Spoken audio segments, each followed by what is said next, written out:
Welcome back to Marriage Matters. Welcome back to Marriage Matters. Where your marriage matters to us. And to God.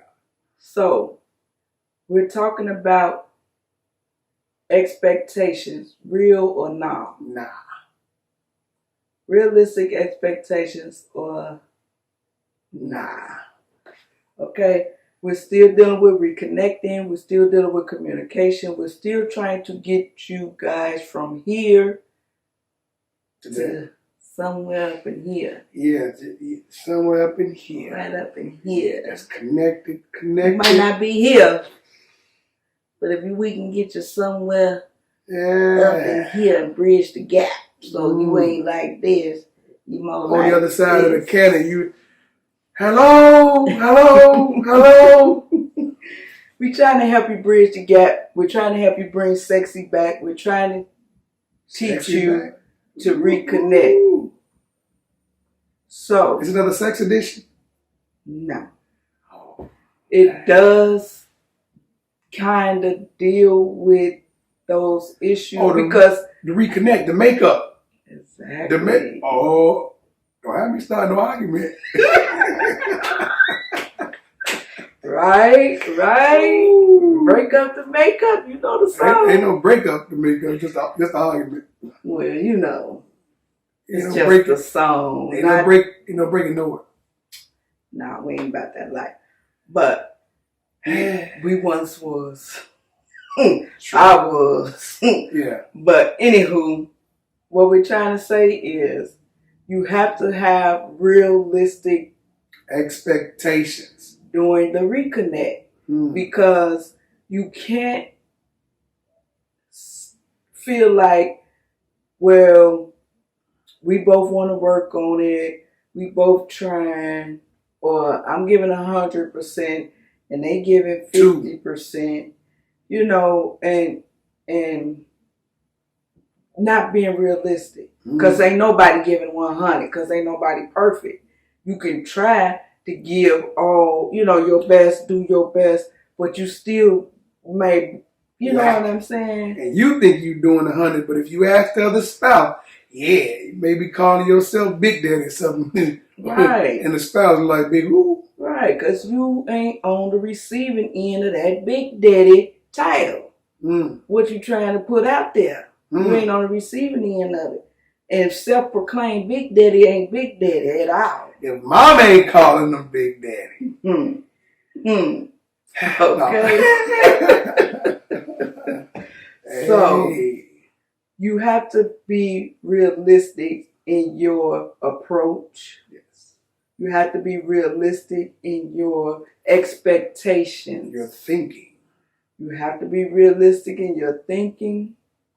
And you have to be realistic in your, I don't want to say demands, in your communication. What you're asking. Yeah, what you need. You got to be realistic about that, though. Because, again, when I say be realistic about it, don't expect them to do it the way you expect it to be done. Don't expect it to be done the way Disney told you it was going to be done.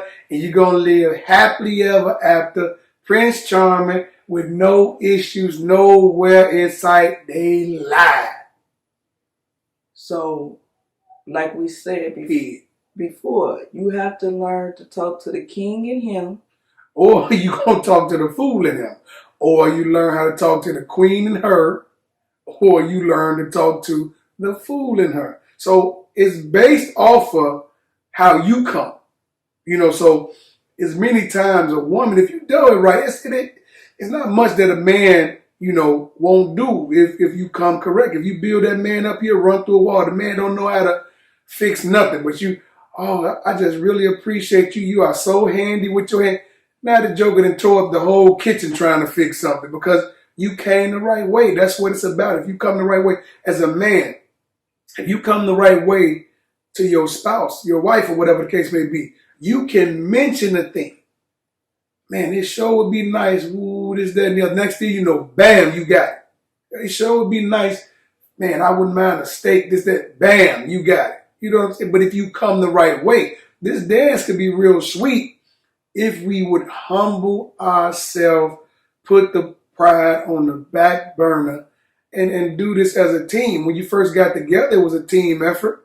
Before you got too comfortable with one another, it's like, man, you see, oh man, I want to get with her. So now you doing any and everything trying to get with her, and vice versa. The same thing as a female, you making sure, hold on, you got rollers in your head, he at the door, whatever the case may be, house coat on, you done stepped in the doggone phone book like Superwoman. Ain't no rollers in your head, not a hair out of place. Now you done got comfortable with them. You don't care nothing about not, putting on for the man or whatever, or vice versa. Guys sitting up there with a holy shirt on, we just let ourselves go, and just, it is what it is. No, it's not is what it is. If we want a good marriage, a healthy marriage, then we got to put in that work. And have realistic expectations. Like, that's unrealistic to think that your spouse is going to come home and be attracted to you or as attracted to you as they were when you kept your hair done and kept your nails done or you kept your hair cut and smelling shaved good up, lined up, tapered up. Yeah, so that's unrealistic. If your spouse is coming home from a hard day, and like we were taught, your spouse is out there all day looking at smell good, cut good, dress good, hair in place, nails done, lip gloss is popping. And if he tell you he don't see, he lying. I'm going to put it out there. Sorry, disclaimer. He lying. Because God made men as visual. Men see. Men are visual. Point blank period. That is our makeup. So, and if she's saying she don't see, I ain't necessarily saying women are lying, but they see. Yeah. They got two eyes, don't they? Yeah. Just because they got saved, just because they got married, they still got two eyes. Yeah. I see that. Yeah. Yeah. We married, we not dead. We still see all the flesh and all the everything that's out there in the social, out there in these streets, all the half nakeds and all the butts out and skin everywhere. This culture then went crazy, and so it's out there. But so you got to make sure you keeping it 100 at the crib. You keeping it spiced up. You making sure that you are fulfilling those needs. Women are more needy. And I'm not saying needy like that, but men sometimes we need to hear, or whatever the case may be, or if that affirmation, if your love language is words of affirmation, you need to hear that. But more times than not, women need to, just because you told her 5 months ago, she need to hear you still love her. She still need to hear that she's looking nice or whatever the case may be. We got to make sure that we see, oh yeah, baby, I see you now arched your eyebrows. Not like 5 months later and she about to need them arched again or whatever the case may be. Or whatever, she had a different color in her hair for like 5 or 2 months, and you just not know. There's something different about what something different. You can't tell it, but when you was chasing her, you noticed every look, nook and cranny, like, girl, I see that lipstick, I see that lip gloss, I see you got new glasses, you wearing contacts or whatever the case may be. So it got to be the same thing. You got to be able to acknowledge your spouse and let them know. Exactly. Because you have to pay attention to one another. And what happens is, we talked about before, legitimate excuses. So life becomes busy, work and working overtime, kids and not homeschooling. So now you working full time, you homeschooling, you still got to do your wifely duties, you still got to cook, clean, do all those other things. You still, if you involved in church or ministry, and it's a lot of things going on. You got to be able to help as well. I mean, this is a team thing. If y'all both working, what I'm saying? It's not just for, well, God, and then we want to use scripture, on our wives, use it as a weapon. Well, God said that you're supposed to pretty much submit to me. It says, submit unto your husband as unto the Lord. So Don't make her whip the scripture back out on you and say, are you doing what you supposed to do is as unto the Lord. So it ain't this you supposed to lord over her. You know what I'm saying? So if you would make it easy on her and help her or whatever the case may be, you guys are both working. You can, you know what I'm saying? Nobody said you got to come home and go crazy. You know what I'm saying? But when you come home and you see her struggling and you give that helping hand or whatever the case may be, you gonna want her to put on later on, but you can't. You gonna let her be stressed. It ain't happening. Exactly. It ain't happening if she's stressed out. And if he come home and try to help and help you de-stress or take something off your plate, appreciate. Show some love. You know what I'm saying? Be appreciative, be grateful, and show some love, even though it may only be a small thing that he might have took off your plate.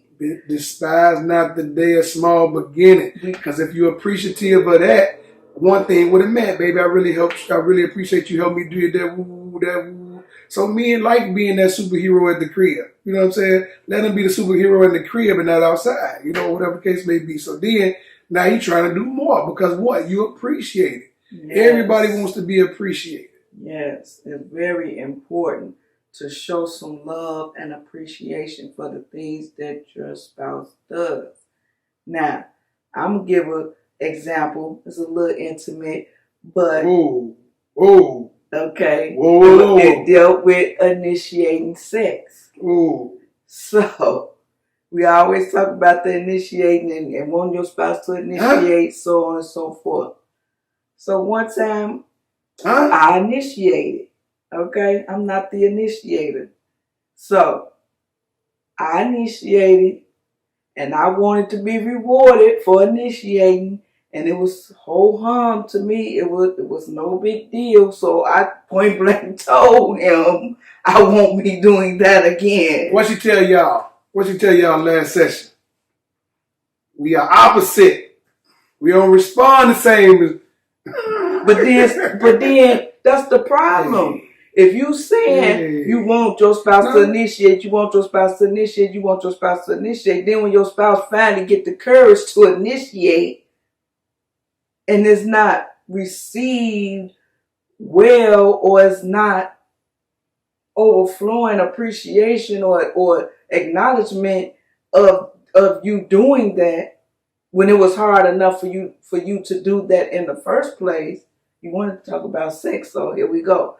Okay. Somebody had the show. Now, again, that wasn't easy for me. I'm not the initiator. So for me to go that far as I did and not feel like it was appreciated or like it was rewarded, I just told him point blank, you ain't got to worry about me initiating no more, because I wasn't feeling the love. I was not feeling the love. But again, we always got to pay attention, because you don't know what may happen, what headspace or whatever the case may be. It goes both ways. Me and a woman, like, a lot of times think like, oh, the men always ready. Sometimes a man be stressed out or whatever the case may be, and his head in the clouds or whatever. And so it ain't a personal thing. It's just his mind is weighed heavy or whatever the case may be. So, you know. That's true, and that's what I had to realize in that situation. That's actually what happened. Now, he working himself tirelessly. He in a frustrated, stressful, overworked state. So I'm trying to accommodate and help release some of that stress. I'm all for distress. Okay. I'm all for distress. He ain't turned me down, but he wasn't rewarding me either. I wasn't swinging from the same. But hey, wait a minute, this is going deep. But the point is, like he said, to his defense, he was kind of overwhelmed. So I was trying to help him through that stressful time and initiate the situation. And then I still felt some type of way when I didn't think or feel like it was appreciated. But I had to give him like a chance to explain the situation. Like we was able to have this conversation. And now, and I understood, but it still didn't take away the rejection or the pain not rejection, but I just felt some type of way in my emotions. Realistic expectations? Or nah.